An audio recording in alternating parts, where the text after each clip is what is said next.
বিভিন্ন দাবিতে সরব হয়ে উঠেছেন চাকরিজীবীরা। সচিবালয়ের সামনে অবস্থান নিয়ে চাকরি জাতীয়করণ সহ বিভিন্ন দাবি জানান তারা। বিস্তারিত জানাচ্ছেন Rafiqul Bashar. 6000 mAh battery, one and only Power Master, NextG N73. আমাদের দাবি একটাই, আমরা আমাদের আইজিএ প্রকল্প রাজস্ব চাই। চাকরি স্থায়ীকরণ সহ নানা দাবিতে সচিবালয়ের সামনে বিভিন্ন প্রতিষ্ঠানে কর্মরতদের অবস্থান। বিক্ষোভের কারণে সড়কে যান চলাচল বন্ধ হয়ে যায়। রাজস্ব খাত থেকে বেতন নেওয়ার দাবিতে অবস্থান নেন গ্রাম পুলিশের সদস্যরা।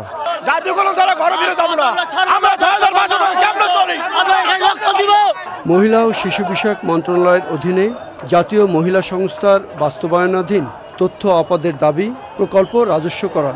আমাদের একজন সমন্বয়ক হাসনাত আব্দুল্লাহ, সে বলছে যে প্রকল্পে তো চুক্তি থাকে যে প্রকল্প মেয়াদ শেষ, চাকরি শেষ, কিন্তু তার জ্ঞাতার্থে আমি একটা কথা বলতে চাই, আমাদের ডিপিপিতে স্পষ্ট উল্লেখ আছে যে প্রকল্প মেয়াদ শেষে জনবল সহ রাজস্বকরণ, এবং জনপ্রশাসন থেকে আমাদেরকে চিঠিও দেওয়া হয়েছে আমাদের হেড অফিসে, যাতে পট সিজন করা হয়, প্রকল্প মেয়াদ থাকাকালীনই যেন রাজস্বের প্রসেসিং করা হয়। ইসলামিক ফাউন্ডেশন পরিচালিত মসজিদ ভিত্তিক শিশু ও গণশিক্ষা প্রকল্পের জনবলের দাবি রাজস্ব খাতে যাওয়া। সবাইকে রাজস্ব খাতে স্থানান্তর করতে হবে। আমরা গত 2 দিন ধরে মানববন্ধন করতেছি। 64 জেলা এবং 505টা উপজেলা থেকে জনবল আসছে।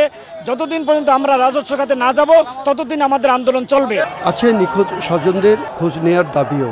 2012 সালের সেপ্টেম্বরের 30 তারিখ নিখোঁজ হয়, প্রায় 13 বছরের কাছাকাছি।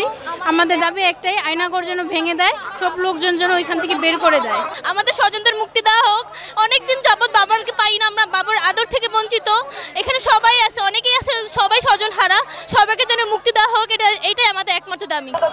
দাবি আছে প্রতারক ধরা, সন্ত্রাস বিরোধী আইন বাতিল সহ বিভিন্ন দাবি নিয়ে আসে বৈষম্যহীন কারামুক্তি আন্দোলন।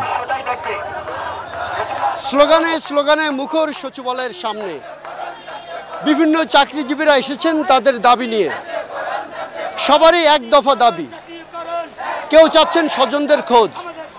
এইসব দাবি কখন কিভাবে পূরণ হবে তা এখনো অনিশ্চিত। তাদের এইসব দাবি সহসাই পূরণ হবে এমন আশা তাদের সকলে। সচিবালয়ের সামনে থেকে রফিকুল বাশার, চ্যানেল আই।